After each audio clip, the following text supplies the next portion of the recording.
general nerdery. I was a giant pain in the ass about this before we started, so this might even be the worst intro of all time, but like we've changed how our microphone setup is on all of this, and I am really close to the like spit catcher part. It's not spit catcher, but the technical term is a pea popper. Okay, the pea popper, and I feel like I'm about to lick it at any point. Or a windscreen. Like, windscreen, yeah. It's the thing that you put in front of the microphone, so I'm not the worst thing to edit of all time. Mostly so you... Only the second worst. Who's the worst? I shouldn't say that. Oh, it's definitely me. Okay, you definitely looked right at no. Steven. Well, he definitely side-eyed me right as I was saying. It's definitely me, so I'm 100% That was mostly just because you started making noise. It was like, oh God, what's over there? No, it's you're just taking. I don't know who the next worst would be. Okay, fair but enough. with that in the way, also, you're no longer the worst. That's the worst thing to ask someone on like recording. Tell me about who's a bad person at a thing. Anyways, welcome to General Nerdery, your podcast about liking things. I'm Zach. I'm Tyler. And I'm self-conscious about my P's that I'm saying. Steven's here. You already heard him. He's already talked. I mean, if you want, I have another one of those somewhere. We can figure it out during our break. I'll be fine. We're professionals. Lieutenant of General Nerdery, Steven here. Again. I kind of am confused when he's not anymore, if we're being 100% honest. No, that's true. That's very true. It just depends on whether or not I got a real steez for what we're recording, I guess. Which anime always gets me. Yeah. Which is funny because this morning you were like, I don't know if I have much to say about this, so we'll find out. But before that, what have we been ingesting? What have I been ingesting? So I finished the season of Miracle Workers, but we have plans to talk about that more later, so I won't say much right now. But I mean, still, does it like you were saying? It's one my of your favorite season. Okay, yeah, it's my favorite season. 100%. Plus, it's really funny. Did you guys catch any? I have seen none of it yet. Well, when the last episode aired, there was a little bit of like not a backlash, but like an idea that got flared out and around the nerdosphere. It didn't catch on huge. It wasn't like giantly viral, but the idea of Daniel Radcliffe as our new Wolverine. I didn't know where that came from. I love that idea. I'm wicked in for that. Other than like, I feel like he should not do franchises. Unless he wants to. Unless he has like a hard golden parachute of like ripcord ability on any project he does of like, fuck it, I'm out. Well, it's like Robert Pattinson on Batman. He's like, I don't need to do franchises ever again. I did Twilight, but I want to in this specific case, so I can. Yeah, I probably would want to be Batman in that situation too. You know, it would be the most interesting Wolverine that Wolverine has been since X-23 was Wolverine and all new Wolverine. I'm still a little bit on board the Jared Kiso train after Shorzy. I can't wait for Shorzy season 2. It's so especially soon. Since we have so much more Shorzy coming up. But like, I want to be like, he's too tall for it, but we also let fucking Hugh Jackman, who's like 6'3", do it. So it's who's way too tall. It's for lost. It's a lost cause on that fight. But you just put everybody on Apple boxes. You can be short still. I want short Wolverine back. I want him to be 5'3". I just don't know. I want him to be 5'2", and I want him to be hairy as all fuck. That's it. I mean, hairy is more important than short, but short is just also I want fun. a real bear of a man. Even in the comics, they generally illustrate him as being like 6'1". Especially in the last 20 years, because Hugh Jackman. I remember Derek Robertson, best known for Transmet and being the original artist on The Boys. Fucking great. He got the Wolverine solo series, and he was so excited. And they're like, you need to base him off Hugh Jackman. He's like, God damn it. Like, let me draw my hairy little man. That's funny. What else? I think there's a couple episodes left in the season, but I'm all caught up on Reservation Dogs. And it continues to be just fucking magical. Like, at some point we're gonna have to do episodes on it, because I don't know how to explain this show, but I'm into it. You're gonna love it. Like, you're 100% gonna love it. I'm down. Taika produced that one? Produced it. Okay. I'm only asking because my brain, like you mentioned Reservation Dogs, and I suddenly went, our flag means death is almost back. I'm like, That's true. Oh, why did I yeah. think of that? Yes. Okay. Now I'm with us. I need And to there are finish it. little. The trailer looks great. I know we're not doing trailers because support the strike, yada, yada, yada, but like, it looks really good. There are little Taika shoutouts in the backgrounds. The biggest one being that like the energy drink that instead of like Monster in all the vending machines in the background, it's all Skucks, I don't. which is it's New Zealand slang, but it's also like a big part of Hunt for the Wilder People, which is a magical movie. Watch Hunt for the Wilder People. Holy cow! Watch Hunt for the Wilder People. 100% second. That movie is incredible. I got to see that at the Roxy, and it was just absolutely magical. It's chef kiss, just Well- like charming. Well, we're wrapping up the summer of anime that goes well into October, or well into September. Maybe next summer we'll do the summer of Taika that will go well into October. Yeah, it's where the little kid from Deadpool 2 came from. I've still never seen Deadpool 2. Oh, It's also I got know who you're talking about, but the guy from Jurassic Park that I'm ashamed I'm Sam forgetting. Neill. Sam Neill. I wanted to say Sam Elliott. I'm like, that's not correct. That's not So- I was about to say I was ashamed that I couldn't would remember love his Sam name. Elliott with 'cause he's- dinosaurs. Holy shit! Why do we not make the movies? Oh man, we should just make the movies. Sam Elliott as a cowboy riding dinosaurs? Yeah, that's what. As a ghost rider riding dinosaurs? Yeah, that Yeah. beats the shit out of the like Ghost Rider on a mammoth, which was already fucking cool. Hell fucking yes, I need this in the world to exist. We only got so long. Sam Elliott is not young. That's true. That's true. Can And I don't think he was ever young. I don't know if I've ever seen a picture of him from like before white hair. Oh wow, that does that. he's going gray in Roadhouse, right? Yeah, Yeah. I feel like he's always been like a grizzled old man. Baby pictures of Sam Elliott have the mustache. It's Benjamin Button, but he didn't get younger. Well, he's not young in fucking Born Big of a- Lebowski, and that is like what 30-year-old movie now. That man is a fucking treasure. That's all I got. But sorry, anyways. No, I was just gonna say, and then also to go along with the fact that this is a Gundam episode, I kind of went hard in the paint for giant mechs and started it on Neon Genesis Evangelion, and bought Armored Core 6 and have been playing that. So Mhm. Now you were telling us before that you were like, I think I like Evangelion better. I do. Still, but in fact, I only got a couple episodes in and had to rip myself away so that I would actually pay attention to Gundam. But I will still maintain this is not a knock on Evangelion. It's a fucking amazing series. It is not a good giant robot series. no, it's not. And that's why I fought against it when we were No, debating. and I 100% agree with that. Like, this is the choice to go with for a giant robot series. I do want to do Evangelion someday. I've realized I don't like real giant robot series. I was gonna say, this might buy.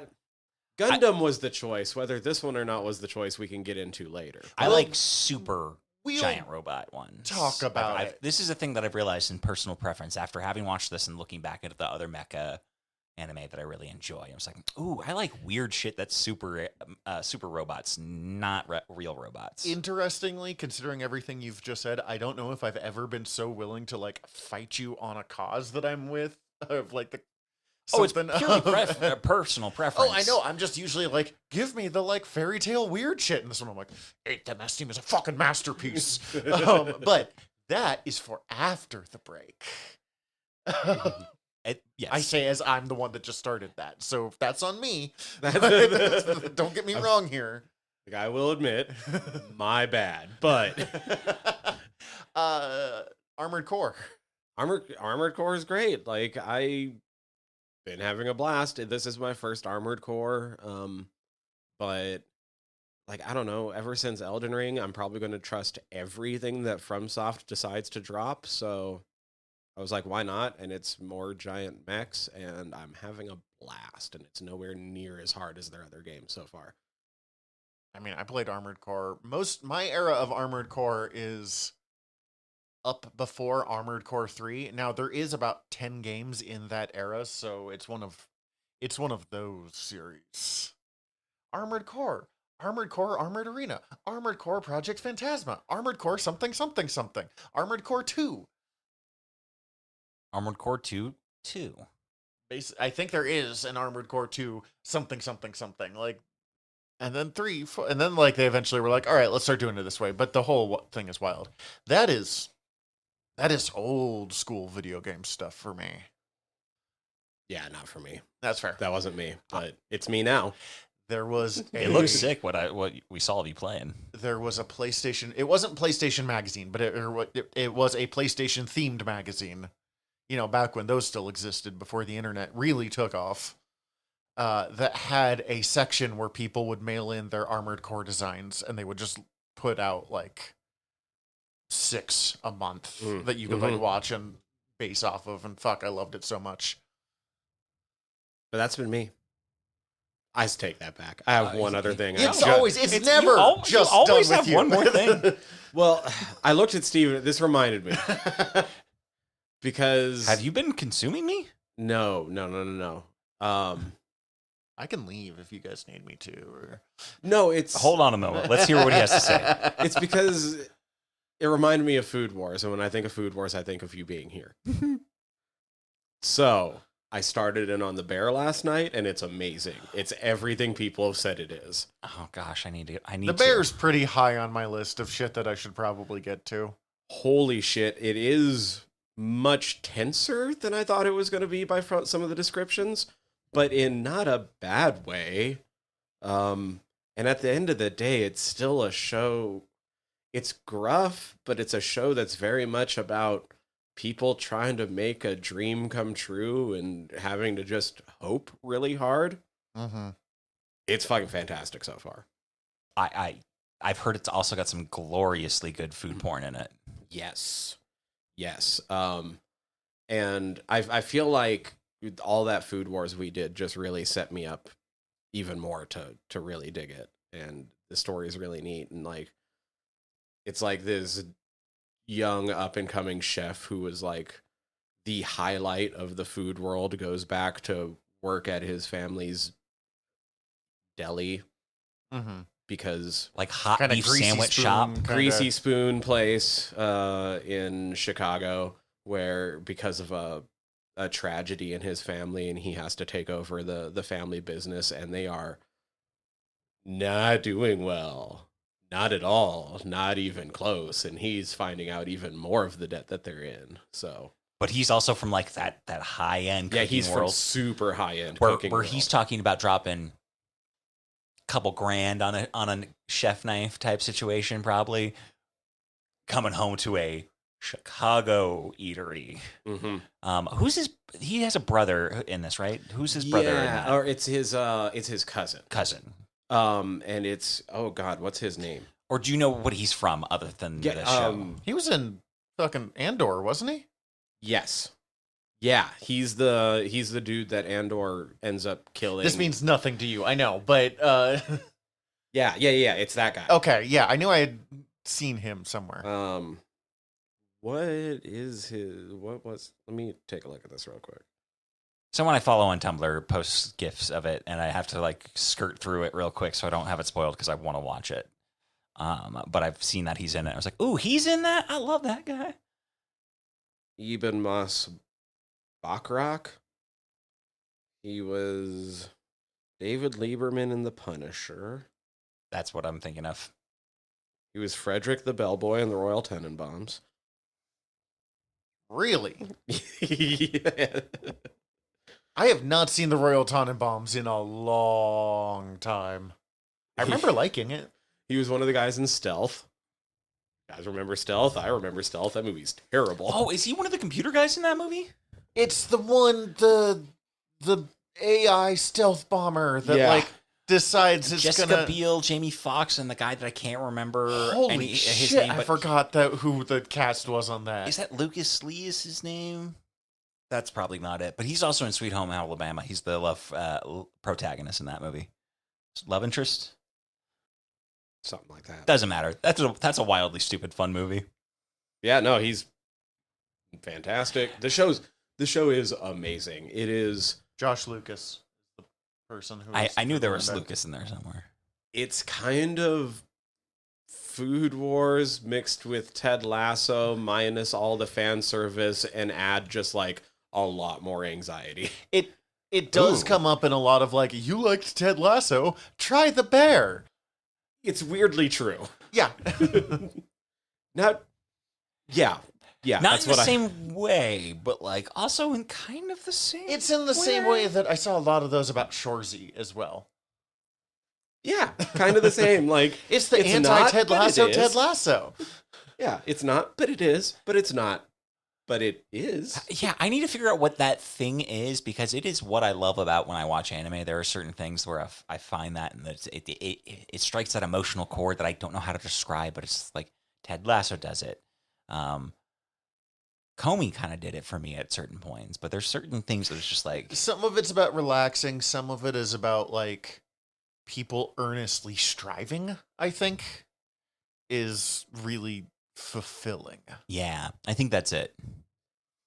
Also, there's a character that reminds me hardcore of Megumi, and I'm just like, yes. You've sold me more than anyone else has now. It's just this dude wanting to become a really good pastry chef. Oh god, yeah. We've watched enough anime in the last couple months that I was like, Megami, shit, which one am I going? Oh, yes, okay, yep, with you. And now I'm done. A Now patissier? Until you think of something else, but that's fair. I started watching Chuck. Yeah. After I fell off Chuck, so after this you is talked like about perfect it. timing. I'm like 4 episodes in at most. That's it. It's just like over my weekend, and I decided to start watching Chuck. How is it holding up for you? Fairly good. It's interesting because my partner's never seen any of it, and she was doing some studying while I was watching it, and just so I'm like explaining stuff to her. It's like like this thing happens, but it's okay because it's a big thing later, and don't worry about it. And this guy does this and that. So it's fun. I'm enjoying it. The soundtrack is very good. Yeah, that's... It's definitely 2000 era TV. There's some bad CGI in the first early episodes, especially of the nerd herder car. Like specifically, they punch in a thing and he has GPS tracking put into the car in the second episode. Like they don't even talk about it. It's just like out of nowhere. It's just like, oh yeah, we souped up your car while you weren't looking. Don't worry about it. They will, at the end of, I think, season 3, blow up the Buy More, the like Best Buy, and it is the shittiest CGI building explosion I've seen in a... It was not good for 2000...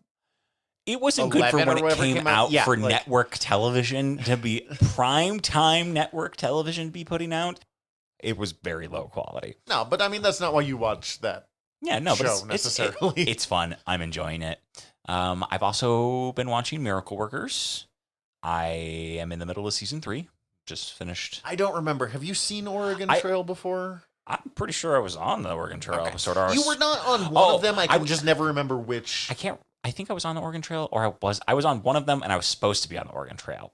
Okay, either way. Mm. But Doesn't matter. But I've seen all 3 seasons. You both of you got me hooked on it, and it's a fantastic show, and I love it, and I'm excited to get it in I season have 4. the hardest time selling people on this show, and I don't know why, because anytime I explain, like, Steve Buscemi and Daniel Radcliffe, people are like, yeah, that sounds great. And then they just don't watch it. I think season 4 is going to be the easiest sell.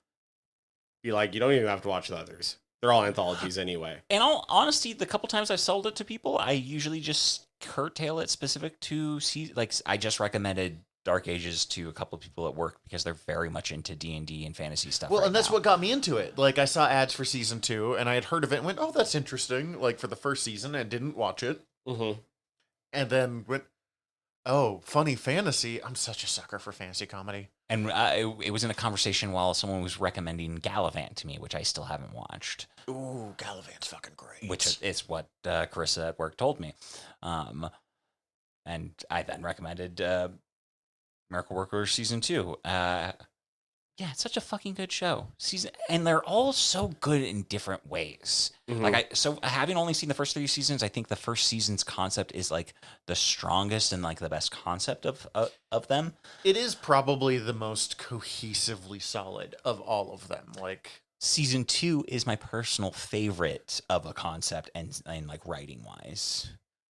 But season 3, I think, is the funniest season and has like the most like God, season 3 just is so like rip roaring like bits for I me. like the relationship of the main two in season 3 best, and we'll talk about this more next week too, but next time too. Daniel Radcliffe made me laugh so fucking hard as the like piece of shit prince in some of his things. Like the guy's like basically freezing death, and he's like, "I'm kind of warm. I could just carry my coat," and like leaves with it. Like I was literally about to reference that same bit too. It's so good. He's phenomenal. Yeah, Daniel Radcliffe's just charming, and I highly recommend that show. What else? I just think of the ball slapping bike in 3. that Cece was worried about me with how hard I laugh anytime that scene comes up. God. Every time that scene comes up. We just got to the episode where he starts to do snake oil. So Oh, Okay. and that one's got Paul F. Tompkins. Not yes, a huge role, but I love Paul and F. he Tompkins. does his burlesque number in that one. It's so fucking good. Oh yeah, that's right. It's charming show. Love it. Season 3 might have to win. So again, not having seen season 4. Not having seen season 4, but like I feel like they're all phenomenal seasons contextually, like in insular ways. I might rewatch all of this before. Okay, that's for 2 weeks from now. And I just did, which is perfect timing. So, and then also related but unrelated, I started watching the first Gundam movie. Oh, okay. It is only available subtitled for me. I don't know if they ever did a dub. They did. I have a friend that has them. Then I might try and track down the dub so I can actually fucking pay attention to it. My ADHD did not Now- let me finish it. As a quick reference, Gundam came out about the same time as Castle Cagliostro, the original one. So it's a late 70s anime. 79? I don't know. It's either 77 or 79. I think 79. A series that ran for like a good long, like 60 plus episodes. 52, I think. Oh, something really? like- I don't know. It was But like either way, like nearly 60 episodes in that ballpark. in that range. It is, and then the first movie is just they condensed the whole series down to 3 or 4 movies. I think it's 3 movies. So. I'm sorry, I'm interrupting you, but just like context for when we say the first movie, that's what it. Yes, is. and I was gonna contextualize that too. Sorry. So you did the work for me. I am No need up to on your guys' apologize. dick today. I don't. Hey, need to be. I like people on my dick. It's usually pretty Nope, good. we're done. Don't We're apologize. Just don't phrase it that way. If you don't like it, don't think about it that way. Everything's my fault today, and I admit this. Okay, I'll agree. I'm not going to argue. Anyways, the first movie.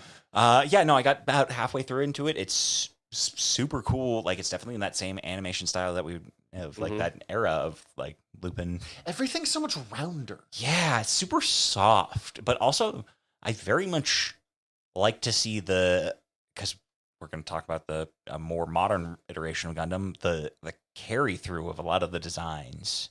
That just like, well, That's a gun tank. that's a gun tank, and that's a Ziku. What's Zaku. Zaku. I was like, yeah, that's what your guys' uniforms are just going to look like. It was nice. It was fun.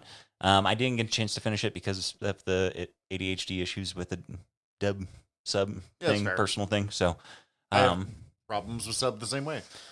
but like also I do appreciate the more accurate translation of subs. So there's no wrong answer. It's just what's right for you. I will say about 08 the Mess Team, at least Hulu has like the subtitles of it on the dubbed version are for the dubbed version of it. That's true. Yeah. So like it's a little slow, but the lines are all there. That can be jarring when you don't have that. I do actually sometimes appreciate it though, because I will sometimes just do a rewatch through and it helps figure out what the major difference is. Oh, it's quickly. definitely interesting. It just was also really refreshing to not have that like I'm reading and watching 2 separate things.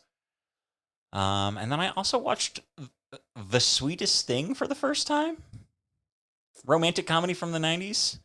Oh, with Thomas Jane as the. Ooh, maybe I never did see the sweetest thing. So it very much has like a something Say, about I'm Mary. into rom-coms, but Something about Mary, kind of like level of raunchy late 90s 2000s humor. Something about Mary was pretty raunchy. Yeah. But it has Cameron Diaz, Selma Blair, so very something about Mary, and why am I forgetting her name? Christina Applegate. They're out partying. They meet a dude, Thomas Jane, who was a fucking Punisher, just as a reminder. I had to remind myself I was watching just the motherfucking Punisher there. I also have a the Punisher was involved thing for this week. Also fucking why am I totally blanking on his name? But Arrested Development. Main guy? Main guy. Oh. Literally, I can remember that he was on Little House on the Prairie, but I can't think of his name. They're out they meet these two Jason dudes. something? Jason's what is it? You're right on Jason. Bateman. Jason Bateman. Jason Bateman and Thomas Jane are playing brothers, out for partying for a bachelor party for one of them. And they meet these three women, and like Cameron Diaz is like hardcore, like, I won't ever get into a relationship until it's right. I'm just gonna fucking party. And then the orgy begin. Nope, wrong movie. What up, Thomas Jane? Wink, how you doing? After I just called you an asshole. Wait, Thomas Jane was in an episode of Arrested Development. And then it turns into As Thomas Jane. As Thomas Jane. I'm sorry. No, you're fine. I'm just like floored by that concept.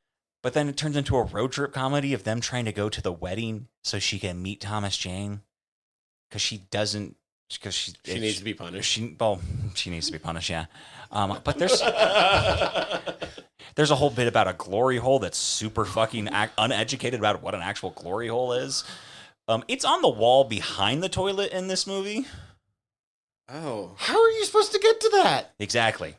Yeah. On either side of the equation. And it's also like, that's it isn't a trucker's men's room, which is the colloquial concept, but it's a penis coming through it from the other side. So like, how do you get in the wall? Someone's just on the other side of the trucker's men's room. No, somebody's in the wall. Someone's in the wall. Like, is it like? Excuse me, I have to get around this plumbing here. Does someone in this truck stop work? Is this someone's job? I don't know, but it was a fun dumb movie. Really gotta clean these pipes. God. Very raunchy, very slapsticky comedy. It was a good time. My partner was very familiar with it. I'd seen it several times. Wild cast of people in it. I feel like I'm gonna have to watch it. I do enjoy I'm tempted too. It's on Netflix. It's fun. I wouldn't have brought it up if I didn't think it was at least worth watching. I'm probably gonna watch this and have my wife be like, "What the fuck, Zach? Like, this is so off-brand." Oh, and I didn't even touch on all the weird raunchy. There's some wild shit in this movie. It is weird. Some of it does not get explained. Sounds like a movie from the 90s. Yeah, and I think it's like not even 90s. I think it's like early 2000s. Yeah. Cameron Diaz is a definite moment in time. Oh yeah. Wasn't she in the Green Hornet? Yeah. Wow. Yeah. Seth Rogen kept trying to sleep with Cameron Diaz in that movie. When I think of her in Green, I just think of The Mask. Which she had quite a run. I mean, I think of The Mask all the time anyway. Yeah. I love that movie. I don't even like Jim Carrey, and I like The Mask. Do you consider The Mask a romantic comedy? Because some people consider that movie a romantic comedy. Romance is enough of a part of it that I can see where they're coming from, but I don't think of it as primarily a romance. I would call it a comedy fantasy movie with a romantic subplot. Yeah. I remember watching it recently and having, like, it turns out that Stanley Ipkiss wrote in a letter being like, nice guys finish last, and I'm like, wow, that scene did not age well with the modern nice guys incel bullshit. Oh, well, that sentiment never really worked well, in my opinion. Yeah, but... oh, poor me, I'm so good, I fucked up and I'm last. Oh, my God. I was listening to a true crime podcast, and we got to Elliot Rogers, the, like, supreme... he's, like, the patron saint of the incel world. Mm. It does not matter. He's the worst of the worst when it comes to that. That's all. Gross. Yes. Let's see. I have had a weird week of I've not really been able to focus on anything. I mean, it, happens. And I had like a wedding and people and like blah, blah, blah, blah. So I've started a lot of things, but not, I started a comic that I've been meaning to read forever called The Fearsome Dr. Fang, that is pretty much a Yellow Peril, like, I was wondering with that name. Anyway. Fu Manchu comic, but it is written by a Chinese man who is playing with those tropes. It's really fucking good from the like little bit that I've read. And then let's see. I watched a bit of Make Some Noise from Dropout. It's the College Humor guys. It is just it's got a kind of Whose Line Is It Anyways kind of thing of a person prompts these actors to come up with bizarre concepts and they just have to roll with it. Like one of the most recent ones was, you are a Confederate soldier writing a letter that is trying to subtly like go the direction of sexting. So basically like trying to get someone to start sexting, but through, My Dearest Prudence. Basically, yeah. What was that called again? Make Some Noise. Make Some Noise. There's a bunch of clips on like TikTok and Tumblr and YouTube and... I am so very lonely at the front. Have you mounted the cannons? Like, Wayne Brady's on an episode of it. It's a spinoff of a show called Game Changer that had Giancarlo Esposito on an episode of it. See, I've heard of Game Changer. That's got like Brian Lee Mulligan. And yes. It's a lot of the same people, but it's much shorter format. Oh, interesting. Than like Game Changer is themed for the whole episode. This is literally just like, do this, do this. Okay. It's funny. It's good. As I said, I got to the point where the two main characters and Chuck get together and fell off. And I will get back on that horse, but like, I was like, yep, there's the emotional satisfaction I've been waiting for. And done. And no need to finish this knowing how it ends. I actually don't hate the ending as much as most people do, but... Oh, I really fucking hate it. That's fair. But also... The final scene is really good. It's just like 2 episodes of punishment to get to the final scene. But also, I can't think of any other series that does that. Yeah, no, it was ballsy. But anyways, kind of following that same vein, though, I started watching Kim Possible. Ooh, I mean, Kim Possible's the Kim show. Possible's great. Kim Possible is the show that I did not like. Naked Mole Rat. Kim Possible. My favorite voice actor, D. Bradley Baker. He also voices Appa and Naga and Momo. And all of the clones in the Clone Wars stuff. Oh, yeah, he's phenomenal. He's amazing. And a character in Star Trek. Oh, God, who else is... I can't think of... The guy who plays Ron Possible also played Terry McGinnis. Friedle. I love Will Friedle. Friedle.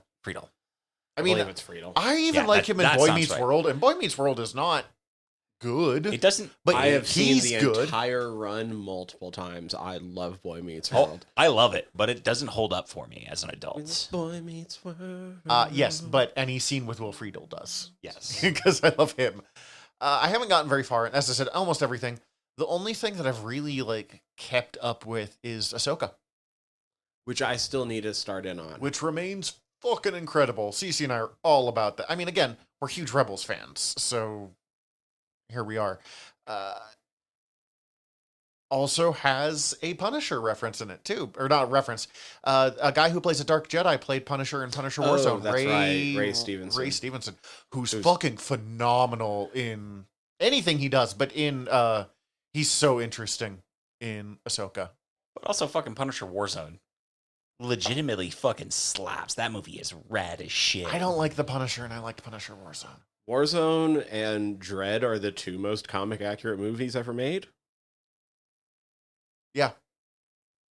Warzone, I feel really bad for the director, Alexi Alexander, because she got all but blacklisted after that movie. It's a long story.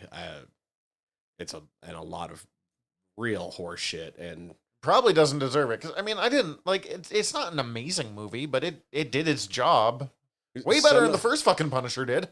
Some of the reviews of the movie from like professional critics were like, the deranged thoughts of this director should never be made onto another movie, and like blaming her, like legit blaming her for like all of the shit that goes on in the movie, even though most of it was just lifted straight from the comics. Oh, just because it was too violent or something? Do they forget how movies work?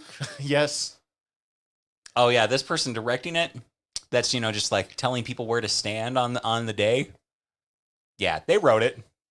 They specifically wanted all of this. People really overstate how important directors are. I mean, yes. Well, and sometimes, I mean, I recognize that sometimes directors are like, I also wrote this, and I'm the reason this is happening, yada, yada, you know, because we have, like, Martin Scorsese.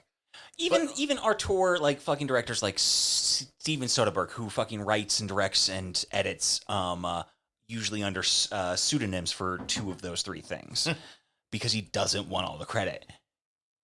It's a challenging job to do all of them, but it's also a fucking movie, and it all has to come together and work together. Yeah, a lot of people have to be on their shit to...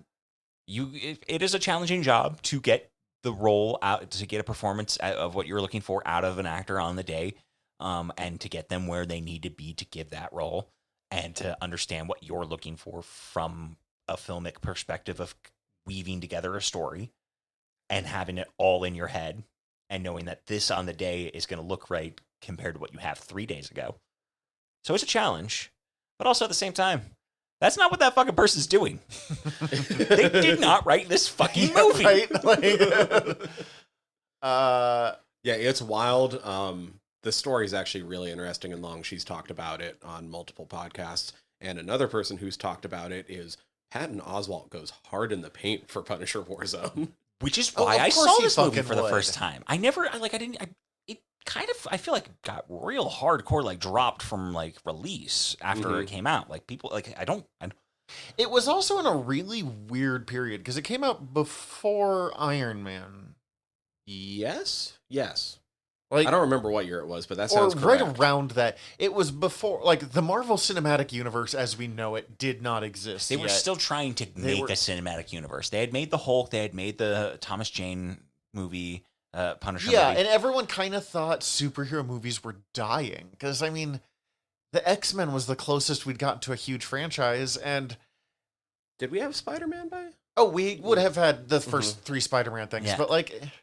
I don't know, Spider-Man never felt like a franchise in the same way that a lot of... But also, like, others- its existence was the reason that, like, they were still trying to make other superhero movies. They weren't trying to make the cinematic universe that we know of today at that point. I No, mean, they were just trying to make comic book movies. comic Yeah. movies. Yeah.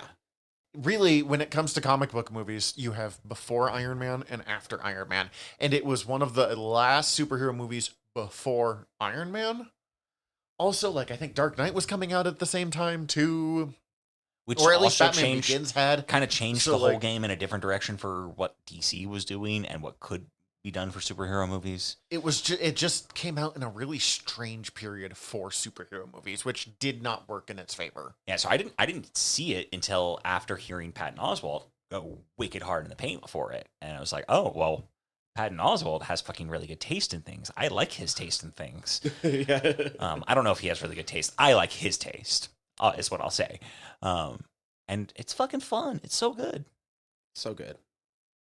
Ray Stevens, Ahsoka. Ahsoka. Asaka.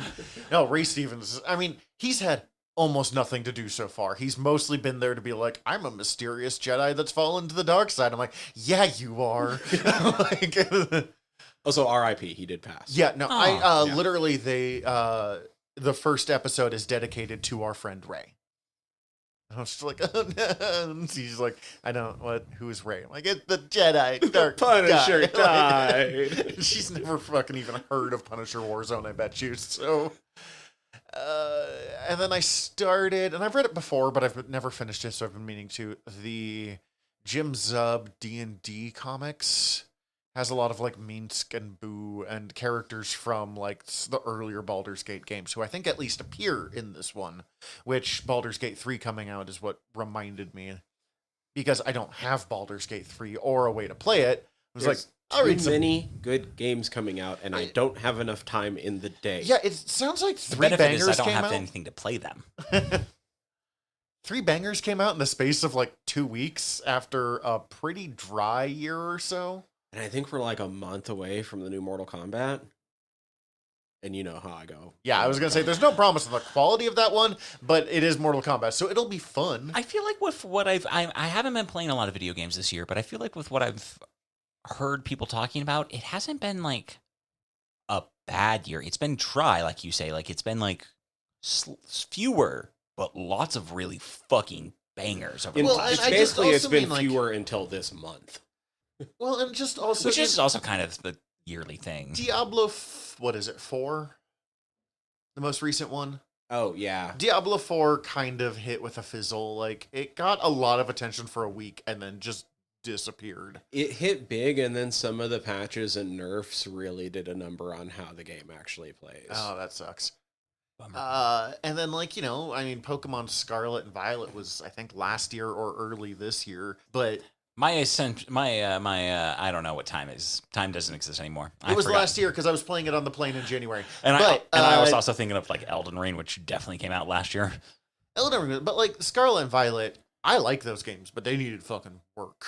Oh yeah, which I think the people like one of the heads at Pokemon Company or whoever Niantic. No, not Niantic. Niantic is Game Freak.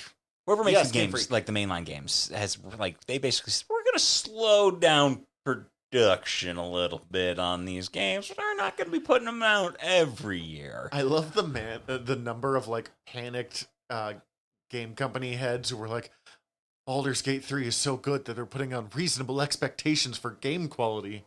Like, no, you just have to fucking like try Yeah, you guys haven't tried. Did you guys try? without being a dickhead to your people. Like, that's mostly it for me. Like, you know, Gundam, Gundam. a lot of Gundam, possibly a lot more Gundam. Like, we might have reignited something in me here, but we'll talk about that in a moment.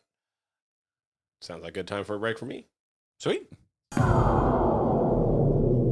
So this show is way fucking darker than I remember it being when I watched it on Toonami when I was 12 years old.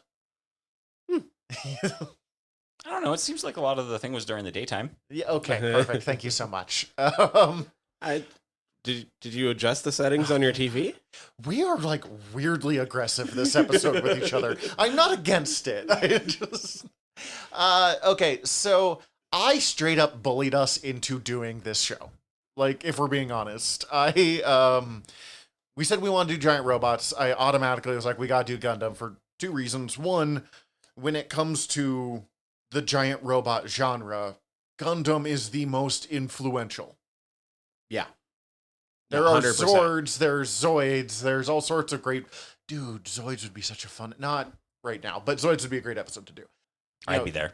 Started with Gigantor and all sorts of stuff, but like... Gigantor, Gigantor's fucking sweet.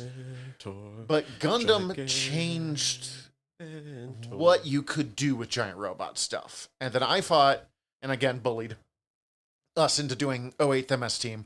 One, because it's one of my favorites from childhood. Two, it's one of the ones that is not 52 episodes long, and I didn't want to do that to us. Thank you for that. Yeah. Thank you. Yeah. I mean, we would have done like the first 10 episodes, but it is fun when we can do... Here's a complete story. Have you never watched Gundam before this? This kind of a light breezy introduction to it. Like I feel like I think I got Gundam. Not like I don't think I could be quizzed on it, but like I think I understand the broad stroke concept of Gundam. Mm-hmm. See, and as soon as you said Gundam, I was okay with it because I understand how influential it is to the genre. I just don't have any experience with Gundam, so I'm like, cool, whatever Gundam you say, I'm good with. Because No, I just like... when it comes to Steven kept being like, Eureka, so I was like, it's gonna be Gundam! Oh no, that's just because I have no skin in the game on Gundam. I know. And Gundam was not my first fandom, but it was one of the first ones. It was the second one after Star Wars that I really went like balls deep into. Like, I know I can name almost every mobile suit that shows up in this. I usually know the like numbers. Like the main suit in this is the RX-79G, which means it's the mass-produced ground type of like the Gundams. I know too much about Gundam for a thing that I've not been involved in Gundam since 2005. Like I fell out of it in late high school, and never because I didn't like it. Like the series at the time didn't really work for me, and then I kind of moved out of anime for a while. Also, Jesus fucking Christ, they have so many goddamn series in this franchise. Yeah. Hard not to fall off eventually, just because So- there's too much to fucking consume. And some of it's come out, and some of it's never been released in America, and some of it, like, a lot of the shit I want to watch is a bitch to find. A quick summary of what Gundam is. I don't remember who created it, but Gundam originally was launched as Mobile Suit Gundam in I think we said 79. And the original series is the story of the 1 Year War, which is where this takes place. Mm-hmm. The space Nazis. that Xeon. blew my mind that this is supposed to take place during the same time frame. Mm-hmm. The space Nazis, Xeon, attack the Earth. The Earth Federation is the quote-unquote good guys, but they're never really that good, because Gundam is mostly about the horrors of war. There's a whole lot of World War II stuff in it, and that's really interesting to watch, which we'll talk about in a minute. And then they did sequel series, they did Zeta Gundam, they did ZZ, they did Chars. It goes on and on. The original creator is, I believe, bipolar, and is very open about the fact that what mood he's in heavily affects. So, like, ZZ, one of the third series, is a slapstick comedy that's really jarring to a lot of Gundam fans. Victory Gundam, which is one of his later ones, is insanely dark, and he kills off at least one cast member by igniting the beam saber on him while he's not in a mobile suit. Ooh. So, you've seen the beam sabers. Yeah, in no, this. that's Now, this is the guy that, and I can't track this down, but he did a different show, and he was terrified of it becoming big like Gundam, so he ended the series by blowing up the planet. So there couldn't That's be one way to do a it. follow-up. Oh, I could follow that up. And then in the 90s, they started doing side stories. Some of them are not in the same timeline. That's where stuff like Gundam Wing came from, which was a big one. Gundam Wing was the first big one in America. Mm-hmm. And then they did a bunch of side stories that connected to this century is called UC, the Universal Century, that connects kind of to the 1 Year War. 08th MS team is what are the little guys doing while like the big war is happening. 0080, similar thing. 0083 is like, hey, the war ended, but it's, we're still feeling it. Ended like 3 years ago. What happens next? What happens to the remains? So it stopped being just this. Like, stop. And then it's really disconcerting because most of it's about the horrors of war, and then there's G Gundam, which is Dragon Ball Gundam. It's a fucking martial arts tournament in giant robots. It is awesome. Don't get me wrong. It's just a little disconcerting when you've been watching. But that one's also like an alternate reality Yes, one, right? that's a different. There's also like one where there's an alternate reality where it's basically that basically they flops the sides where it's basically the Federation is the evil ones. That's pretty variable. Or it's more specifically shown from Xeon's perspective. Yeah, there have been several that do straight up just show it from Xeon's perspective. And then there's also SD Gundams, which are just like chibi Gundams where they're not giant robots, but they're just chibi Gundams, like having adventures together. And there's are they still made of metal? I think so, yeah. Yeah. Are you telling me it's basically like a Hello Kitty anime, but instead of Hello Kitty, it's a little Gundam? Yes, but there's more fighting happening. Oh, okay. It's actually not bad for SD Gundam, or there's Gundam Build-A-Fighter, because especially in Japan, although all over the world, model building of Gundams is huge. So they just made that. It's kind of you've seen Big Hero 6.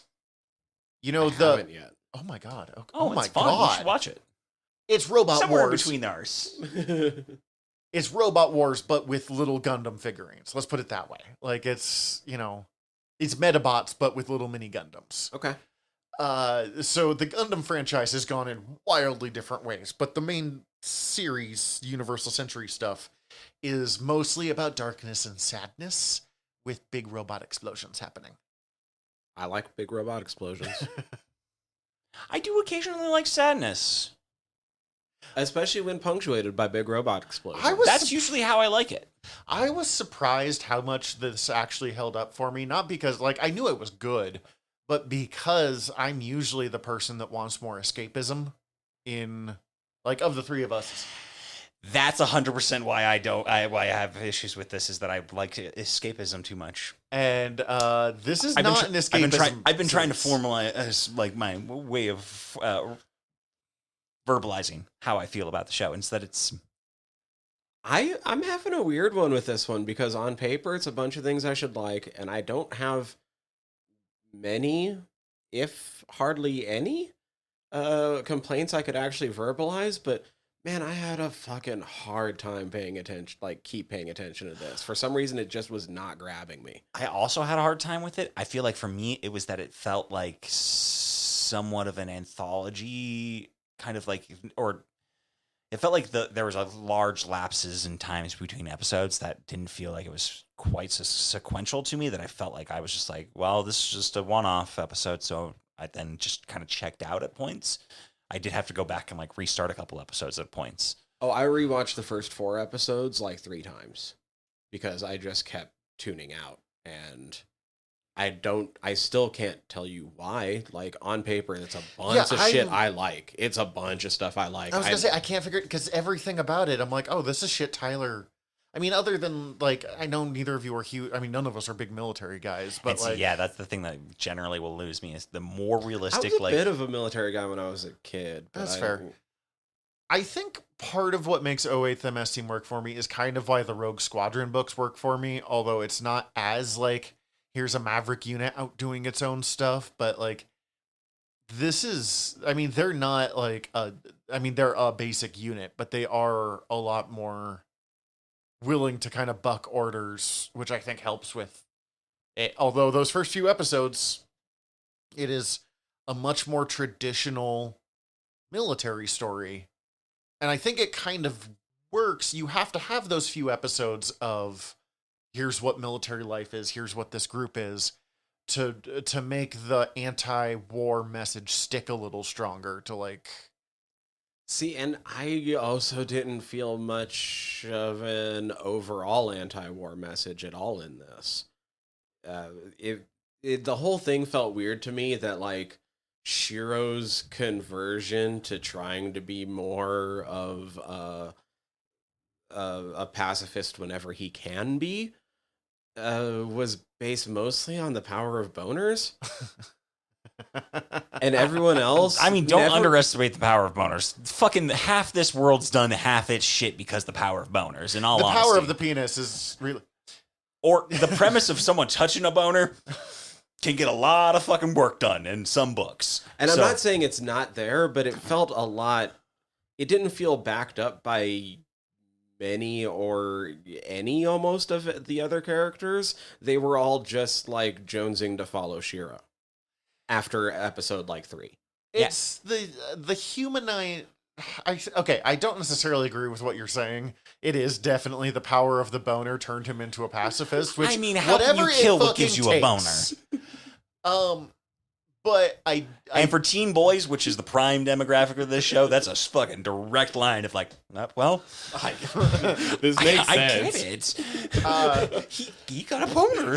There is an interesting aspect. I do kind of wish this series, beyond just the fact that I fucking love this series, wish it had been maybe 20 episodes so they could have had a little more time to dive into some of the aspects there. I do agree with that. In that, like, some of the characters felt a little unevenly just like, you're just, okay, so that's just your backstory now. Got it. Okay.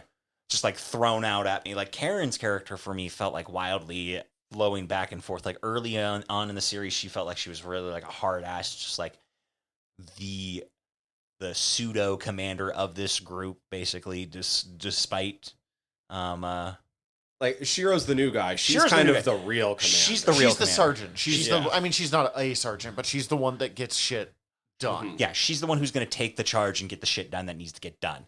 But then, like, midway through, she's just like kind of like falls apart. And I get it. Like, we're obviously missing some stuff in between, but also, and she's also dealing with the horrors of war and having lost a partner and other things. And but like, it just felt like out of nowhere, And some of the episodes in the middle to me felt like the kind of episodes you would have in a longer series where you're kind of being more fully introduced to some of the team members and seeing kind of what their weaknesses are and seeing how they kind of overcome it as a team. A quick thing that I wonder if this affects it, and I don't know.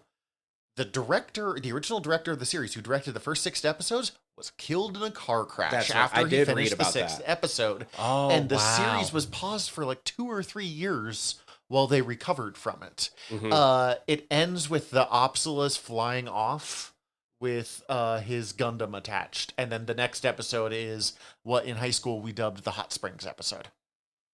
It's not. It's like them trapped on the mountain. Wild. See, I had didn't read know about that. I knew okay. that. That's absolutely. And now, I don't know how Which- much that changed. Here's the thing. The back half is what I like more. I agree kinda with like you. the I do change. too, but like that's also where it makes that shift into the setting where I'm actually starting to give more of a fuck about the other characters. It's where you see after that point is where I'm forgetting his name, but Let's see, there is Sanders, who is the Reaper, who yeah. I just like. He's just the musician, classic tough guy. Elidor. it's Fucking after love that point Elidor. that he No, Elidor gets injured before that. he gets injured Because he gets injured before that because while they're waiting in the desert is when they're listening to the radio and he called in to request his own song be Right. played on the radio. Okay, I did actually really enjoy that part of it then. But like I feel like everyone else gets more fleshed out in ways that I'm more interested in after that part. Probably, yeah. I fucking did not care for Mikkel and his fucking love letters to BB. is supposed to be annoying, so like I do understand that, but yeah. Mikkel, I understand, is supposed to be annoying. He seemed to be actively rooting against their squad like half of the time. And just like really fucking bad at his job. Well, it's okay. Yes, there is definitely that. Part of it is Mikkel is the character when you first meet the two characters that we're introduced with, Mikkel and Shiro. Mikkel does not want to be in this war, and he's a pessimist about it. And he is slowly kind of like brought to believe, not necessarily in the war, because none of them believe in the war by the end of it, but like brought to believe in like the people around him and kind of think beyond himself and BB. Whether that lands or not, we can discuss, but like that's kind of the character arc I got from Mikkel. While Shiro is initially like super confident in the war and like, yeah, I'm going to face down Zeon and like fight the good fight. And we even get little bits of just a momentary flashback of why he might believe that way. But by the end of it, he's completely like, oh God, Zeon's just... They're just humans. People. We should not be killing people. Murder is wrong. If I can change, then you can change. That's all it reminded me of was fucking Rocky 4. But also, like, while murder is wrong, there is a thing about, like, you have to live in the world that you live in. He doesn't... Whether he agrees murder is right or not, or whether he has realized that Zeon is a bunch of people as well, and, like, he understands that the soldiers, the other people, are the most part just dudes. Or chicks in Ina's case, but like just people. I mean, you do lose me in all honesty, and it might be the power of the boner, but like if you tell me it's just a bunch of dudes, I'm less inclined to care. Okay, so dudes was the wrong choice of word there, but that's fully just vernacular and me a personal thing. Yeah, okay, it's just people, and like okay, he might hate the upper level of Zeon, but it's just people. The phrase I keep thinking about here is, I don't remember where I heard it, but it's, everyone forgets that the first nation the Nazis invaded was Germany. And I think about that a lot, because, like, Zeon has such obvious Nazi parallel to it. But a lot of Zeon people are just people. Guineas can die in every fire. Especially when you get to the fucking grand scale that they're at of like, we're talking about colonies outside of Earth because Earth is so fucking overpopulated at this point that we needed to build space colonies. Several colonies circling around Earth. All of it takes place in Earth's orbit, but like we're so overpopulated that we have so many people that we're building colonies around Earth that like they don't know Earth. They fucking living on a goddamn colony. They're fighting for what their colony needs. Something I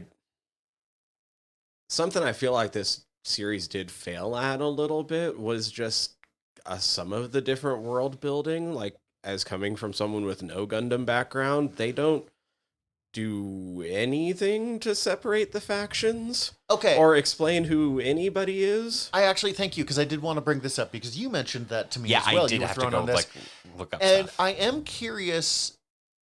You're 100% correct, by the way.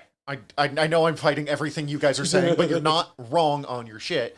But what I am curious about, because when I watched this as a kid, Wikipedia was not there, or it was, but not in like the level that we have it now.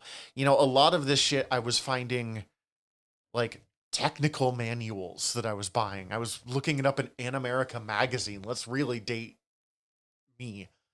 There was not like, you didn't get stuff. So I just knew when I was watching this series originally, and I got on bits more because I started watching other Gundam series pretty quickly.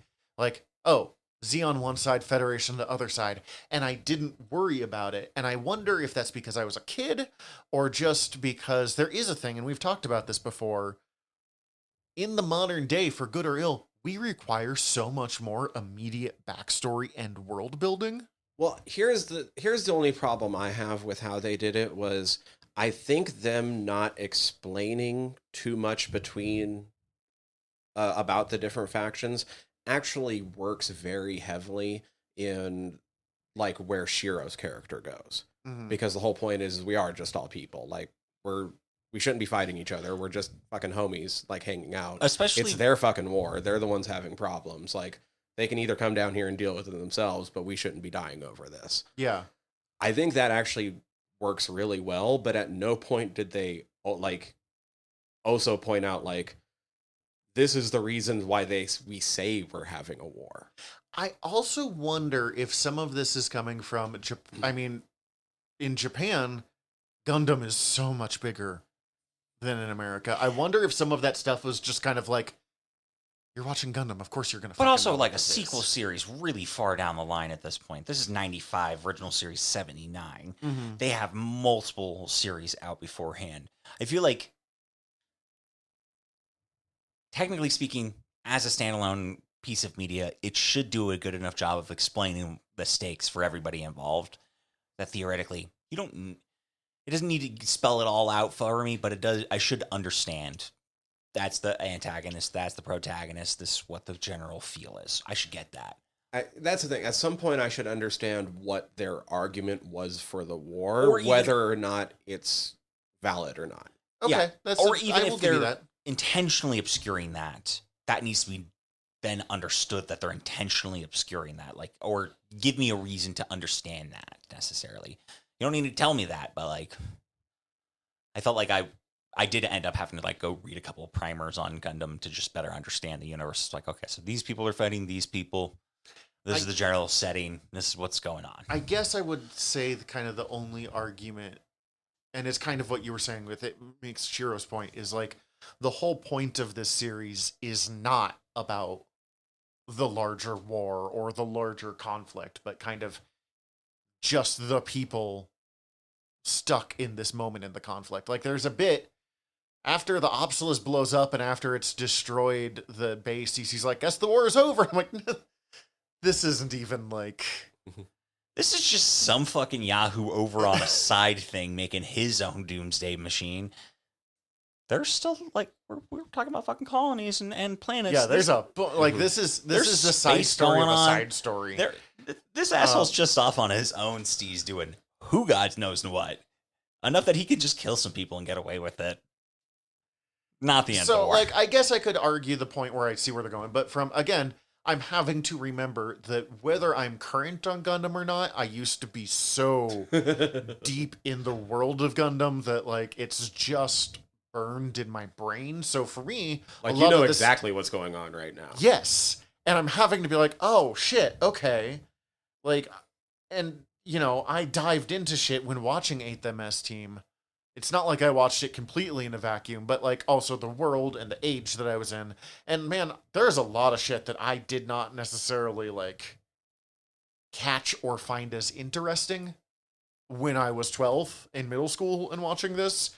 Because I was 12, puberty was hitting me like a motherfucker. So I was also thinking with my boner. Like, I was like, yeah, Shiro's right.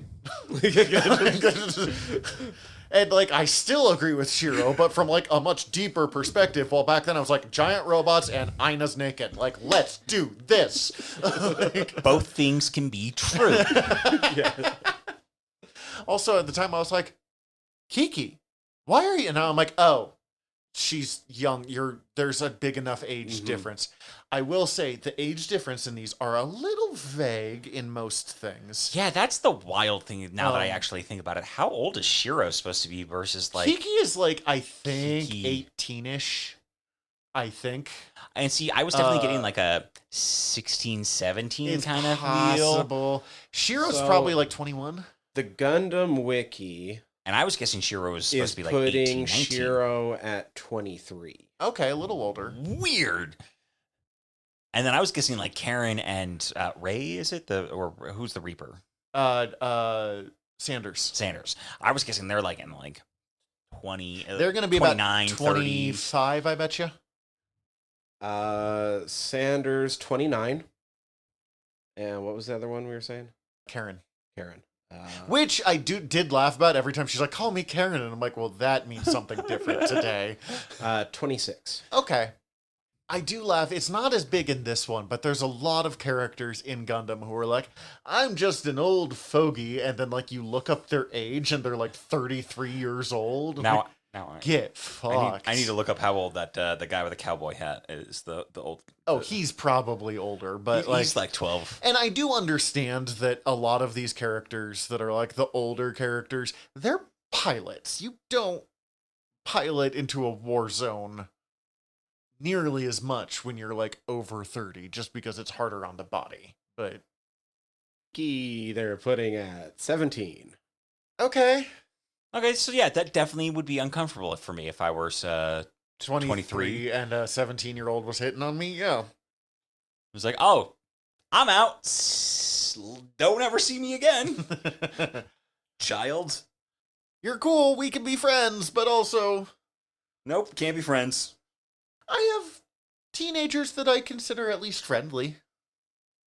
Well, that's where we draw the line. I don't know any fucking lowly teenagers. How fucking dare they exist to remind me I'm an old man? No, be understood. There's heavy. I mean, they're mostly through Belagar, so there's heavy boundaries. They're like, can I come over to your house to build stuff? I'm like, you sure can't. Also, this is a bit. I have no problem with the youth. No, just so we're clear. I'm not interested in the youth as the bigger issue of why I don't have 17-year-olds friends. So Can I come? I'm like, I live 30 miles outside of town. No, I'm not asking your dad if you can come to my farm in the middle of nowhere. Fuck off. Fair. Very fair. But Where were we? Gundams. Ages. Okay. Gineas is the creepiest motherfucker on the planet. Gineas is Aina's older brother, the creator of the Opsilis. The old guy is 61. Okay, he's 61 that's lived a hard life. he's lived a real hard life. That guy. Based off the amount that we see him drinking, yes. Gineas, just for the record, aged 27. Just because we're aging all of them. Gineas was also powered by his boner, originally towards his sister, I think, which is terrible, but like his relationship to her in those early episodes is really uncomfortable. Yeah. And later towards Reminded his... me of Gladiator. Oh, God.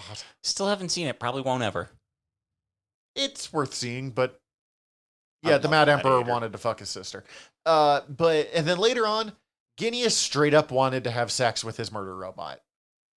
his extremely blow-upable murder robot. And I assumed probably with his sister in it.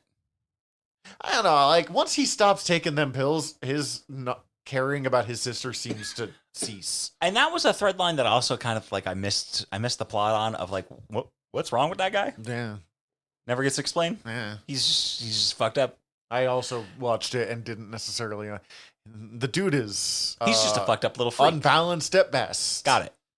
Her turning on him happens extremely fast. Again, I think this series could have used about 5 more episodes, but So, because you are more versed in Gundam, Yes. I was curious, because this was a little bit different than I was expecting. Do all the series treat the Gundams in a so much more quasi-realistic role of just being kind of advanced tanks, needing like a support system around them? this one leans into that more than most do, but it is not uncommon, with the exception of like Gundam Wing, where there are these god mobile suits. The 5 Gundams are like fucking damn near impossible. There is almost always like the mechanics and the ground crew that help run stuff, and there's not usually people in a hover truck following around, but like See, it that's is- where I was more, I guess, asking about, was because like this Gundam crew has like an actual like The original- support system. Like they're covering their blind spots. Like there's times where a Gundam is going to be noticeable, so the other crew's laying down some sort of like cover fire. that is not wildly uncommon. And that felt like to me more a matter of like, we don't have enough Gundams for all y'all fucks. You get to be the hover tank. The original series hits a little differently because, one, a thing of the 1 year war is part of the reason why Xeon was so effective at the beginning, is because they had mobile suits and the other side didn't.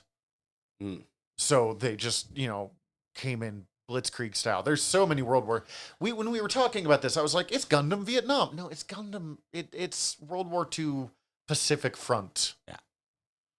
But- The movie starts with basically Xeon like, we got mobile suits everywhere, and fucking, I forget his name, Ray something. Amuro Ray Amuro Ray is has like the only one. the son of an engineer who's Mhm. working on this project to give the Federation mobile suits, and he just like, oh shit, I'm gonna hop in this guy.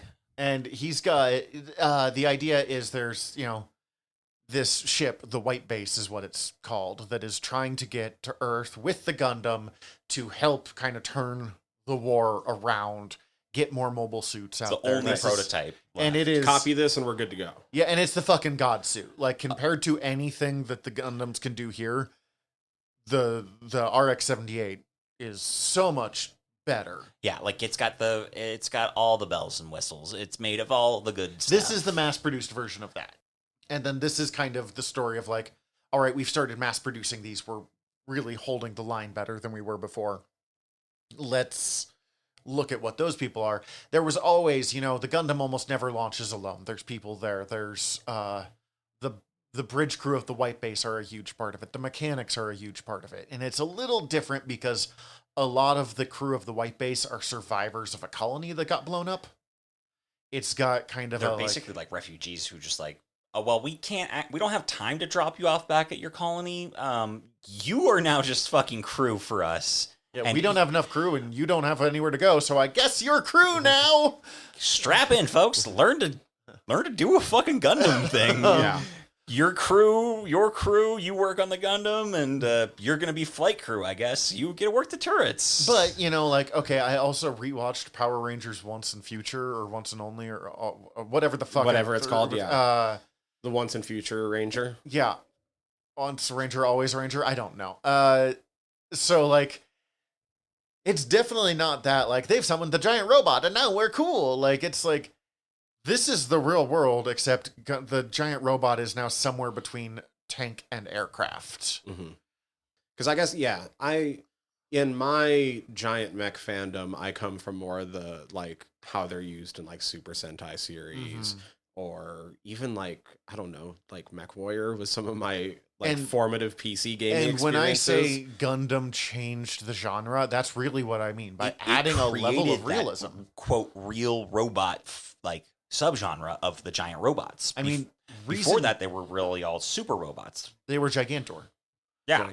The reason Big O looks like it does is because they wanted to do still a realistic robot, but not the Gundam aesthetic. Yeah, that was an interesting component, and they definitely play it way more in the Gundam movie that I started watching, where it's like the dude fucking just runs out of light beam ammunition real quick. He has like 5 fucking rounds. Yeah, there's a couple times where he's like, I got my sword, sure hope I'm okay. And it's like, oh fuck, I did not realize I went through those that quick. One thing that this series definitely doesn't bother to touch on other than the final episode, which I do want to get to in a sec, is the concept of the new type, which is a huge thing in a lot of Gundam, which is the idea that as humans travel out and live in space, they will naturally evolve into becoming psychics slowly to communicate. The reason why is I don't remember and kind of dumb, but like space. Yeah, literally, like because we're living in space and so much more separated through the darkness and the void, we have to find other ways to communicate with each other or something. But the point is, humans start developing psychics, and the military-industrial complex gets their hands on them. And a lot of Gundam is how the military-industrial complex destroys these kids' lives. Hey, you're a psychic. You could probably find people in the darkness of space. That'd be helpful. What if you controlled these laser guns with it? You want to be in a giant fighting robot? That will probably get you murdered. Let's experiment Granted, on you. If I had psychic abilities and somebody was like, do you think you could control these lasers with it? I'd be like, I'm definitely going to find out. Yeah, no, Oh, I understand. we're gonna find out. It's being forced to. That sucks. It's in the same way that Gundam is a giant anti-war message, yet my buddy Jason and I were super into Gundam as kids. That's like what we bonded over. And he was the best man at my wedding. So like, let's put the influence there. We were both very aware. We're rabidly anti-war. It's 2003. We are fucking aware that this fucked up. But if the army put out Gundams next week, we would probably sign up still. Oh, like, I'm definitely joining up to steal a fucking Gundam, and then I'm joining the Resistance. Like, I'm just gonna walk off with that thing. yeah, the you can second they have let the me EZA, alone. which is like Amuro's rebuilt Gundam. I'm gonna go hang out with Kiki and her family. Yeah. And I'm just like, nobody's fucking up this village. my village. No, not Their my village. village. Their village. Their village. Mine to protect. Mine to protect. My duty. My sworn duty. I think my favorite episode of this series, and this is where I'm going to stand by it, is when they're trying to attack the base, and I can't think of his name.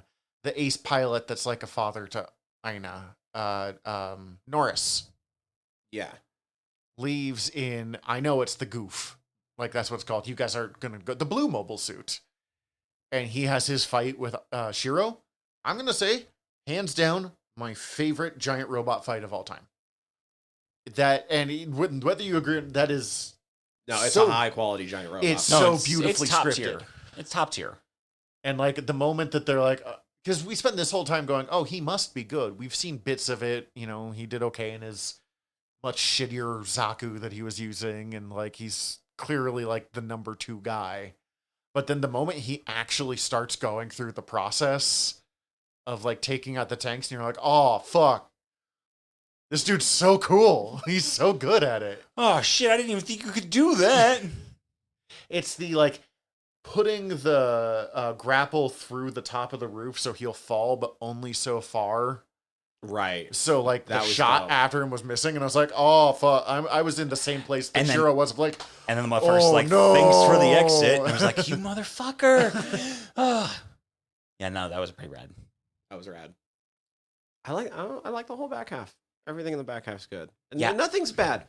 no, but the second half is decidedly better, and part of it is I think it's kind of like some of the issues that you had with the earlier parts of Komi. Sometimes you need to set up. In a lot of Fuck me, that is one of the worst parts of anime. In all honesty, it doesn't take a pilot to get through you, like through the setup of it, like American TV. It takes like fucking 4 episodes to get It's through. not exclusive to anime, though. Like, a lot of Western genre television, you generally have to give the first season a pass. Look at fucking Star Trek The Next Generation. There's some gold in that first season, but you mostly have to go through 24 episodes of garbage agree. Also, most of the first season of Supernatural is some of my favorite episodes, but also fucking hot garbage. Mm-hmm. Genre fiction Supernatural. takes a while. And when you only have 12 episodes, that's tough to have it when 3 of them you're like, I can tell you're going to be cool, but you need to get your shit together. But that's Shortcut, power of boners. Yeah, they should just say that in the beginning. I used It's multiple the power times of in this bonus. because it's also power of Kiki's lady boner towards Shiro. Oh my god. Okay, maybe not everything in the back half I like, because I feel like this series is stronger without that last episode. That's what I wanted to get into. Yes, I will agree. I do enjoy that last episode. I like it. It definitely felt like we need to set up another sequel series. We got some other shit we need you to see, so we're gonna just like fucking It come up with feels something. tacked on. It definitely feels tacked on. I will admit that I definitely got teary during the credits of the episode 11. I was just like, they just like kind of roll out Episode the episode. 11 is And I was the like, best oh. episode of the series. It's got the Oh best my Gundam God. fight. It's got some great stuff. You get to watch Shiro punch a fucking giant laser exploding. Mm-hmm. My buddy Jason and I, real quick back on the goof stuff, the bit where he starts screaming, I'm going to live, and rips off the broken arm of his mobile suit and beats another mobile suit to death with it. We got so much fucking comedic mileage out of that. I'm gonna live. I very much remember the scene that I was like, I got like emotionally teary during, was like they're walking out together, And they of start the cave, calling us. of the cave, and and Shiro says, "We'll carry the burden together." And I was like, "Oh my god!" Especially as someone who recently got engaged, yeah, that's going to really It's like, hit ah. for you. See, I would have not done that. I would have ended, like, I liked it with the end credits going, and there's, like, the remains of a camp implying they might have been alive. I would not have shown any proof that Shiro and Aina survived. The bit that got me is when they're all, like, running, refusing to admit there's any chance that he died, calling for it, and especially Elidor being like, newbie! Still calling you newbie! Like... Well, and then just the flat delivery of like the war ended a couple months later or whatever. Yeah. Very, very reminiscent almost of like the Blackadder goes forth fade to poppies. A little bit. Or not This show makes me think of MASH, oddly, because it's another one that's just about these people who are in the war, not by choice, just trying to survive. And it's not about the broader political implications. It's just about the people. The final episode, I think it's a well-done thing. I think it's really interesting. It very much amuses me that half of the kids are voiced by people who acted in Digimon. But I have a question that Ooh, I had a question I missed too. I missed the thread on it. How long in between that episode and 11 and 12? Do we get it like a years later? I don't know. I would guess maybe a year or two, because Mikkel is out of the service. Yeah, Mikkel's out of the service. BB is straight up remarried. BB is remarried and has had a kid. Or married and had a kid. So at least fucking, I'd say 2 years. I would guess it's been at least a year. Which means BB fucking broke up with him like He's real like, quick. Well, my commander died. And she's like, well, I'm pregnant with someone else. Bye. Bye. Peace. You never mailed me that letter, Mikkel. I thought you died. So bye. Yeah, I don't think they actually in the episode like give you like a how long sense. It might just be like the I am been going over. to guess a maximum of 3 years, a minimum of a year. It's long enough that The shorter it is, the funnier it is to me. From that standpoint, if then Mikhail got real fucked over. Ina's visibly pregnant in the very moment that we see her. So it has to at least be 6 months. Yeah, at least 6 months. But also, the shorter it is, the funnier it is to me. Yeah, I just combed over some information. I couldn't find any. Nobody's like, it must be this long because of this. It's just like, nope, this just happened in the last episode. It's also fucking weird. Like, okay, so we Wait, I had a question too. Yeah. What was your question? Do you actually think that Shiro and Aina are alive at the end of the episode? Yeah.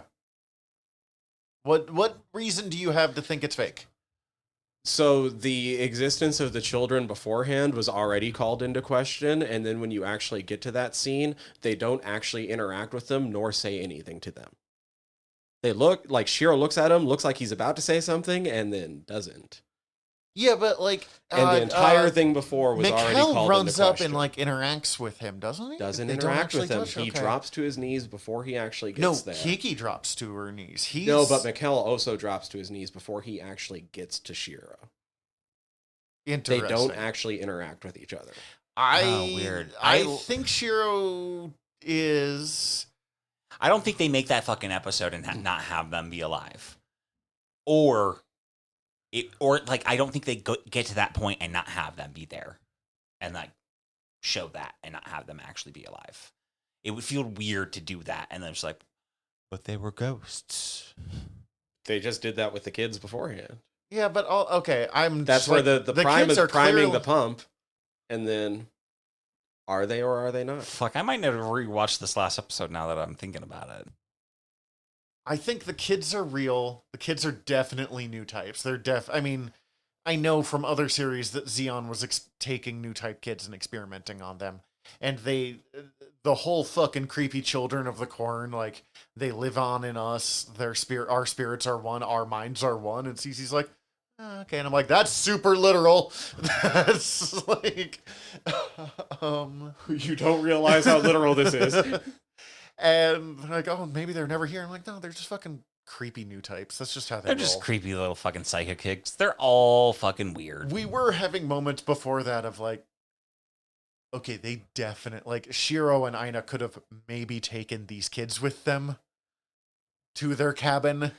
And then the kids disappeared. I'm like, okay, right, they're creepy new types. They can, if they wanted to bounce from that, they could.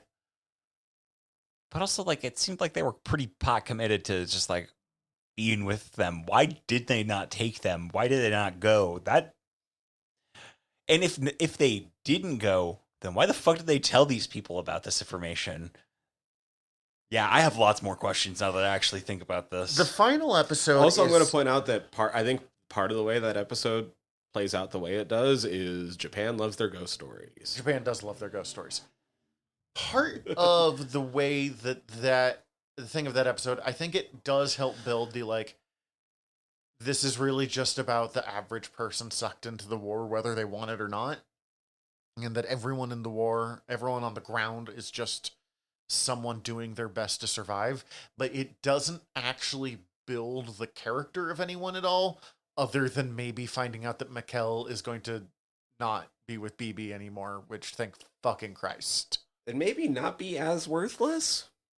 Mikkel was actually making some progress by the end there. Like, episodes 10 or 11, like, he's still fucking not where he's supposed to be in life. Like, he's not built for where they put him. His interactions with Kiki is the only thing that merited his existence in my book of, like, okay, you guys talking and interacting. Okay. I You liked get a pass him now. with, I liked the bit where, like, the commander guy, the high up commander guy, has, like, turned on his general or whatever, and it's like, all right, we got to go arrest Shiro, but not murder him.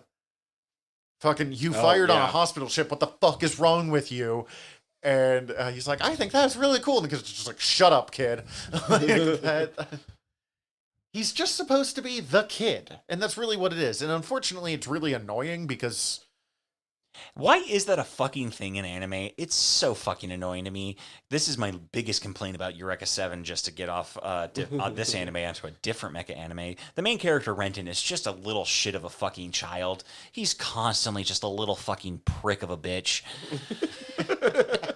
I think also part of it is it's an army thing or a war thing. And I mean, you don't like war stories either, so like that lines up with it. And I think it's probably true, especially these people Mikkel did not sign up. Mikkel was drafted. Like, I don't think they ever explicitly say it, but there's no way Mikkel, like, signed up for a tour of duty. And so Mikkel is the kid who shouldn't be in the military but got signed up because everyone is signed up, who's just trying to survive and is a pain in the ass because of it.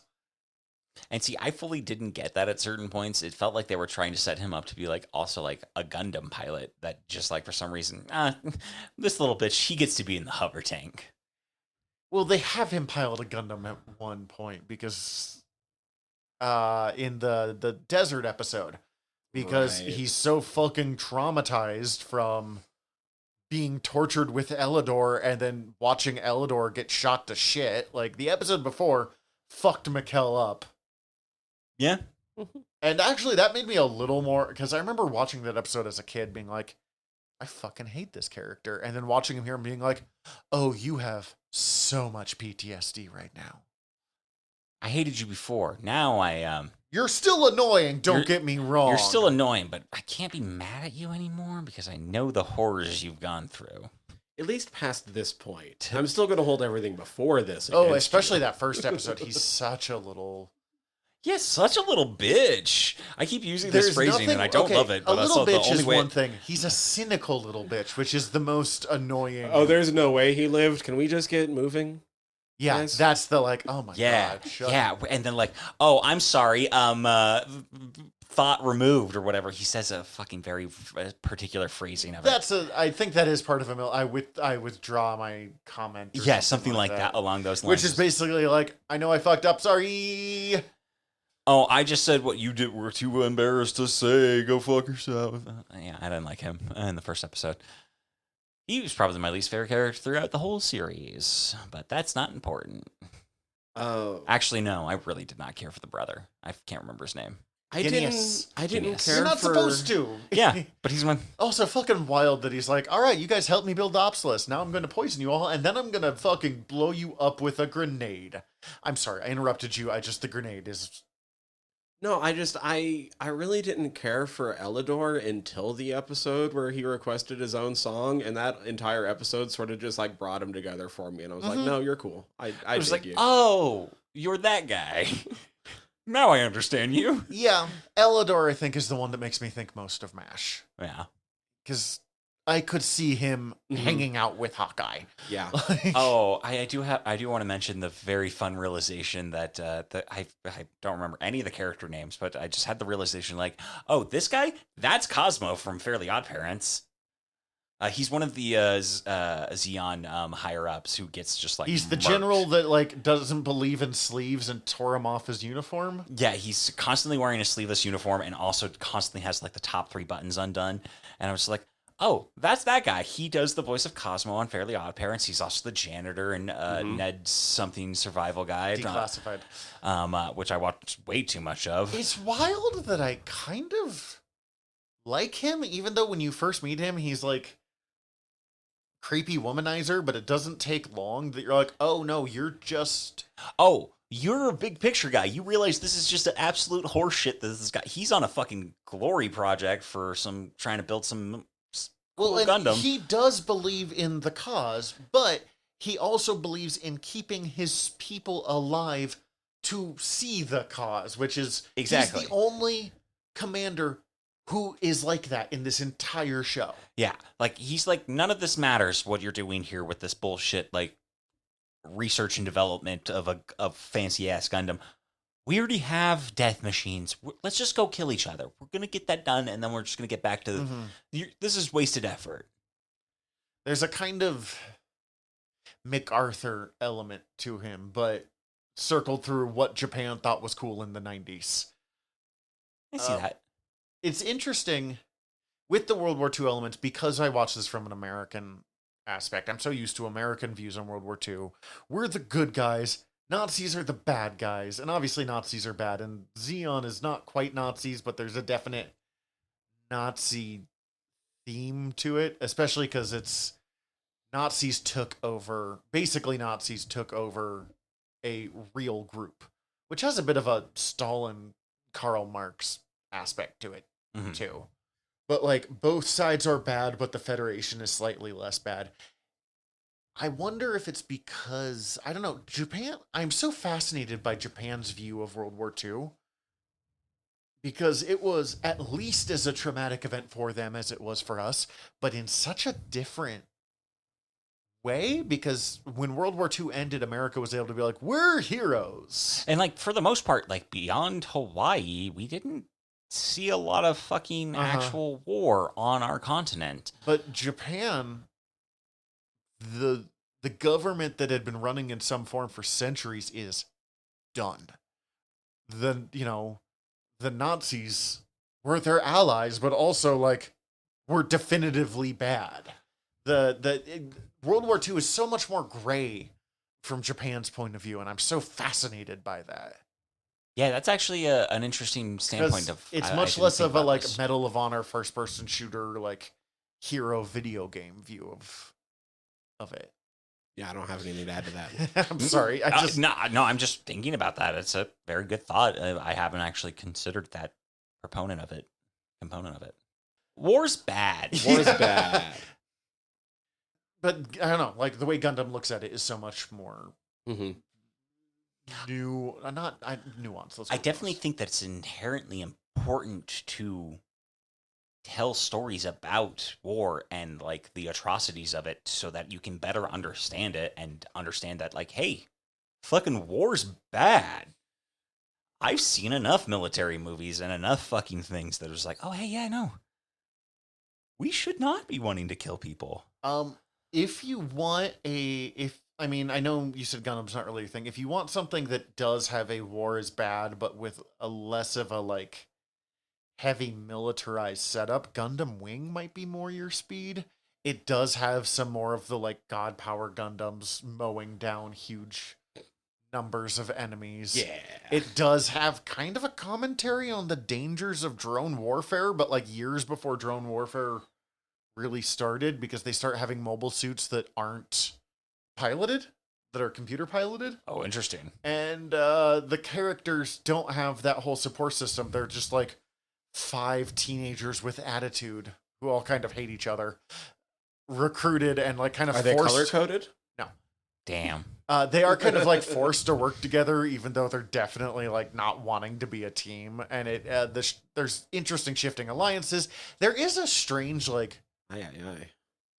Thank you. There is like a strange Victorian like stylization in politics to like the upper echelon that's kind of jarring, that like robot fights are happening everywhere, and then you look and it's like the upper class are all wearing like, fancy Victorian dresses, or like all of the military uniforms have, what is that, epaulets, the like gold shoulder things on them.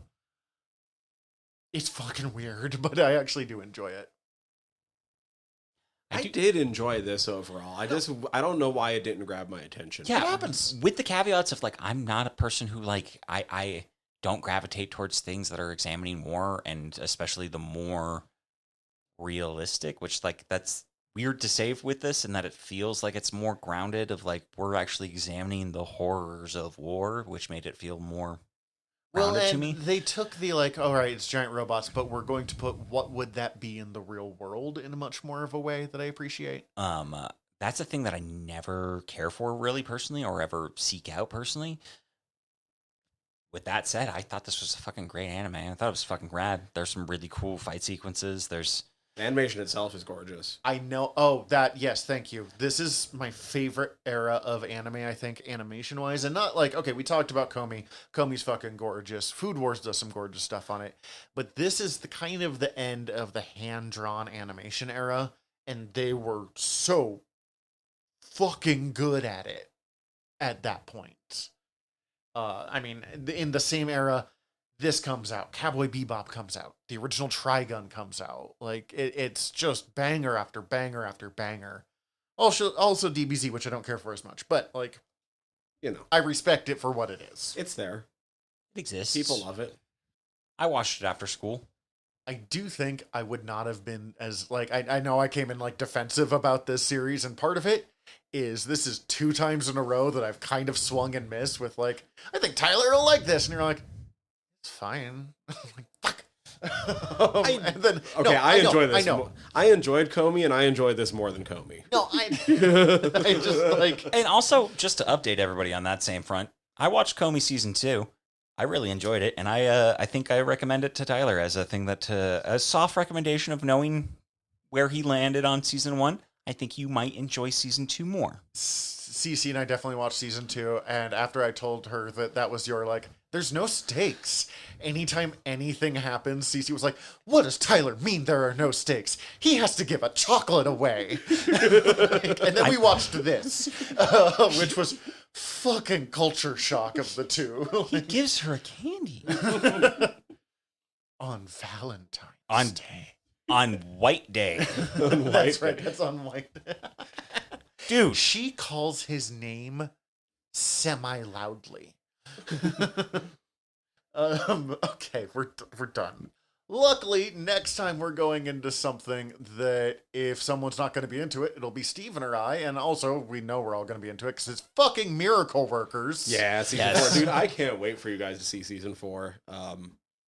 It is the most parody heavy of them. There's a few. That's what I'm going to be most curious about because I don't know the post-apocalyptic genre like you do. I'm curious because I only really know it from Mad Max. There's a lot of Mad Max. There's a lot of Mad Max. It's like and 90% Mad okay, Max. there's clearly some Fallout 3 as well in there. Yes. Like, What else other than Fallout 3, I guess? But I always felt like Fallout 3 feels like it's like a Road Warrior, Mad Max, like adjacent. True. Influenced. I will say some of it, it's hard to explain how, but some of it does feel more Fallout than Mad Max. Okay. we will talk about it next week, but I think... And I don't know how to explain that, and maybe that's what my personal assignment for myself will be. Waterworld. I think There's a little bit of Dune. Ooh, I think part of it, and again, we'll talk about this mostly There's next some week. Terminator. I think Ooh. Mad Max kind of defined what the post-apocalypse looks like thematically for a long time. That just got me really excited for it. Yep. But that's next time. In the meantime, we're your generals of nerdery. I'm Zach. I'm Tyler. Dismissed. Hi, everybody. General Tyler here. If you like the show, please hit subscribe however you're listening to us right now. Also, if you could rate and review us however you're listening to us right now, or preferably over at Apple Podcasts, we would super appreciate it, as the whole world is ran on algorithms, and we want to be all up in them, getting our voice out to more places. Also, tell your friends. We always appreciate that. If you want to get in contact with us, ask us questions, give us comments, email us generalnerderypod@gmail.com. You can also contact us through our website, www.generalnerdcast.com. While you're there, check out all of our back catalog, or click the links up at the top, as we are part of the Earworm Podcast Network. Go check out all of our sister shows. We're involved with most of them, so if you already like listening to us talk, it might be in your best interest. And if you want to check out everything from the network, head over to earworm.com, EARVVYRM.com. We'd super appreciate it. Love you all. Have a good one.